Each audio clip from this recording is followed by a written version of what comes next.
ഇടതു മുന്നണിയിൽ വലിയ രീതിയിലുള്ള അതൃപ്തി തുടരുകയാണ്. അതിന്റെ പ്രധാന കാരണം എന്ന് പറയുന്നത് സംസ്ഥാന സർക്കാർ ഇന്നലെ അവതരിപ്പിച്ച ബജറ്റാണ്.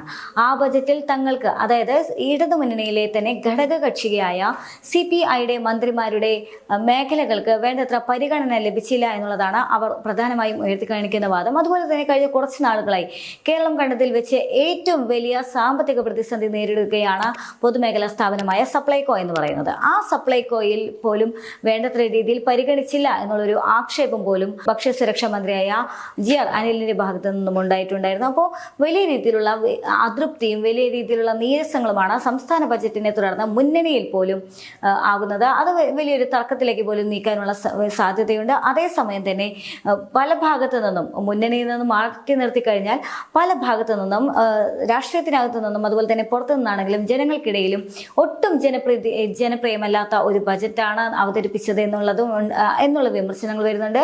ധനമന്ത്രി തന്റെ ഒരു കടമ മാത്രം നിർവഹിച്ചുകൊണ്ട് അവസാനിപ്പിച്ചിരിക്കുകയാണ് ബജറ്റ്. എങ്ങനെയാണ് കേരളത്തിന്റെ ഇത്ര വലിയ സാമ്പത്തിക പ്രതിസന്ധിയെ തരണം ചെയ്യാൻ പോകുന്നത് തുടങ്ങിയ നിരവധി ആശങ്കകളും ചോദ്യങ്ങളും ഈ ബജറ്റ് അവസാനിക്കുമ്പോൾ നിൽക്കുകയാണ്. അതേസമയം തന്നെ ദീപിക ദിനപത്രത്തിലാണെങ്കിൽ കൃത്യമായി, അതായത് എന്താണോ നിർമ്മല സീതാരാമൻ ചെയ്തത്, ഒരു വഴിപാട് പോലെ അവസാനിപ്പിച്ച ആ ബജറ്റ്, അത് തന്നെയാണ് ഇവിടെ കേരളത്തിലും സംസ്ഥാന സർക്കാർ ചെയ്തത് എന്നുള്ള രീതിയിലുള്ള ഒരു ആക്ഷേപവുമായി ദീപിക ദിനപത്രവും വന്നിട്ടുണ്ട്. അത്തരത്തിൽ വലിയ രീതിയിലുള്ള വിമർശനങ്ങൾ ഇപ്പോൾ എന്ത് തന്നെയാണെങ്കിലും ഇന്നലെ കഴിഞ്ഞ ബജറ്റിനെ വിമർശിച്ചുകൊണ്ട്, അല്ലെങ്കിൽ ബജറ്റിനോട് അനുബന്ധിച്ചുകൊണ്ട് ഉയർന്നു വരുന്നുണ്ട്. സംസ്ഥാന ബജറ്റിനെതിരെയാണ് ഇപ്പോൾ CPI എന്ത് തന്നെയാണെങ്കിലും രംഗത്ത് വന്നിട്ടുള്ളത്. CPI മന്ത്രിമാരുടെ വകുപ്പുകളെ അവഗണിച്ചു എന്നുള്ളതാണ് അവർ ചൂണ്ടിക്കാണിക്കുന്ന പരാതി എന്ന് പറയുന്നത്. കഴിഞ്ഞ തവണ അനുവദിച്ചതിന്റെ പകുതി പണം പോലും ഇത്തവണ അനുവദിച്ചില്ല എന്ന് പറയുന്നുണ്ട്. അതുപോലെ തന്നെ മുന്നണി മര്യാദ ലംഘിച്ചുവെന്നും അഭിപ്രായം വരുന്നുണ്ട്.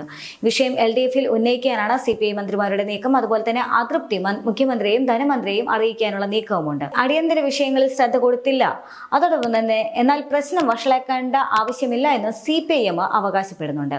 CPI മന്ത്രിമാരുടെ അതൃപ്തി പരിഹരിക്കണമെന്ന CPIMൽ അഭിപ്രായം ഉയരുന്ന സാഹചര്യത്തിൽ ബജറ്റ് നിയമസഭയിൽ പാസാക്കും മുൻപ് കൂടുതൽ പണം അനുവദിച്ചേക്കാനുള്ള സാധ്യതയുണ്ട് എന്നും വിവരങ്ങൾ വരുന്നുണ്ട്. അതേസമയം തന്നെ സംസ്ഥാന ബജറ്റിൽ കടുത്ത അതൃപ്തിയുമായി ഭക്ഷ്യസുരക്ഷാ മന്ത്രിയായ GR അനിലാണ് രംഗത്ത് വന്നിട്ടുണ്ടായിരുന്നത്.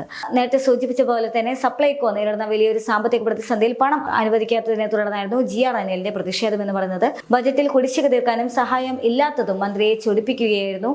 ബജറ്റ് അവതരണത്തിന് ശേഷം ധനമന്ത്രി KN ബാലഗോപാലിന് കൈ കൊടുക്കാൻ പോലും GR അനിൽ വിസമ്മതിച്ചു എന്നുള്ളതാണ്. അതേസമയം തന്നെ ബജറ്റിലെ അതൃപ്തി KN ബാലഗോപാലിനെ അറിയിക്കാനായി ഒരുങ്ങുകയാണ് മന്ത്രി GR അനിൽ. സപ്ലൈകോയ്ക്ക് പണം അനുവദിക്കാത്തതിൽ നേരത്തെ മന്ത്രിസഭാ യോഗത്തിലും GR അനിൽ പരാതി പറഞ്ഞിട്ടുണ്ടായിരുന്നു. ബജറ്റിലും അവഗണിച്ചെന്നാണ് ഇപ്പോൾ നിലവിലെ പരാതി വരുന്നത്. റവന്യൂ, ഭക്ഷ്യ, കൃഷി, മൃഗസംരക്ഷണ വകുപ്പ് മന്ത്രിമാർക്കും ബജറ്റിനോട് എതിർപ്പുണ്ട് എന്നുള്ളതാണ്. വകുപ്പുകൾക്ക് അനുവദിച്ച വിഹിതം കുറഞ്ഞു പോയി എന്നതാണ് CPI മന്ത്രിമാരുടെ നിലവിലെ പരാതി എന്ന് പറയുന്നത്. കഴിഞ്ഞ ദിവസത്തെ ബജറ്റ് പരിശോധിച്ചാൽ നമുക്ക് വ്യക്തമാകുന്നതാണ്. അതായത് വലിയ രീതിയിലുള്ള വിലക്കുറവൊന്നും തന്നെ സംഭവിച്ചിട്ടില്ല, സെസ് പിൻവലിച്ചിട്ടില്ല. പക്ഷേ നികുതിയുടെ കാര്യത്തിൽ പ്രത്യേകിച്ചൊന്നും പറഞ്ഞിട്ടില്ലെങ്കിൽ പോലും ചില മേഖലകളിൽ വില വർധനവ് ഉണ്ടായിട്ടുണ്ട്.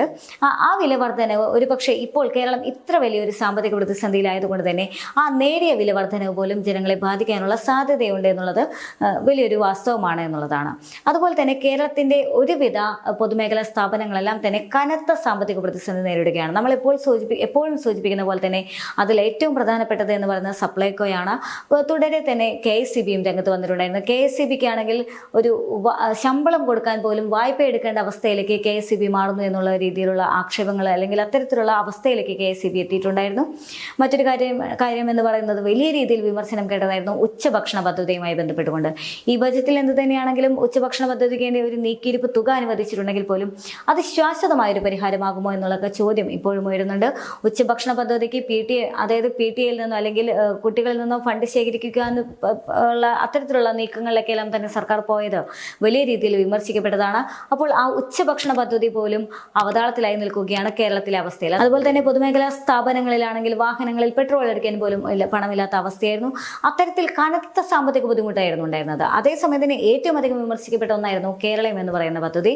ആ കേരളം എന്ന പദ്ധതി കൊണ്ട് എന്ത് നേട്ടമാണ് കേരളത്തിനുണ്ടായത് എന്നുള്ള ചോദ്യം ഉയർന്നിട്ടുണ്ടായിരുന്നു. അതേ സാഹചര്യത്തിൽ കേരളത്തിന്റെയും അതുപോലെ തന്നെ നവകേരള സദസ്സിന്റെയും ചെലവ് അതെത്രയാണെന്നുള്ള ചോദ്യത്തിന് സർക്കാർ കൈമലർത്തുകയാണ്. കൃത്യമായ ഉത്തരം നൽകിയിട്ടില്ല. അതേ സാഹചര്യത്തിൽ വീണ്ടും കേരളീയം പദ്ധതിക്ക് 10 കോടി രൂപ അനുവദിക്കുമെന്ന് വീണ്ടും ഇന്നലെ ബജറ്റിൽ പ്രഖ്യാപിക്കുന്ന സാഹചര്യമായിരുന്നു.